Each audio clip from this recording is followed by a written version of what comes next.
An Amory couple came home to enjoy their lunch break together on Friday, but found their front door kicked in and gifts stolen right out from under the Christmas tree.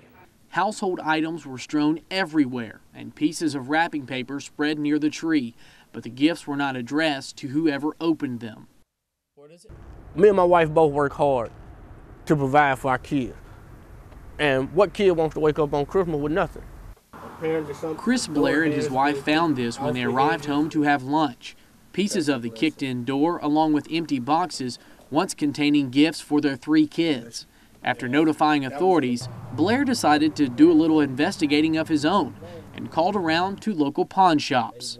You know, I asked them had anyone want to come in and try to pawn a PlayStation 3 without the joysticks, and as soon as I said it, he was like, yeah. And they also tried to pawn a Kairos tablet.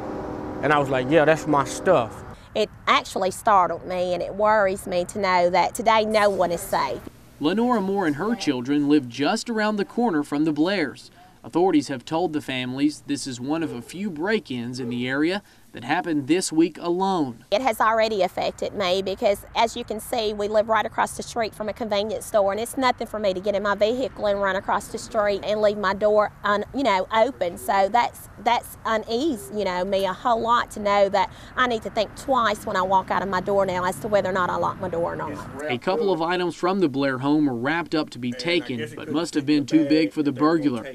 The family now holds hope the other things taken will turn up. My wife's laptop's missing, her class ring, her fossil watch. They even got my little girl's clothes from under the Christmas tree. Clothes and shoes.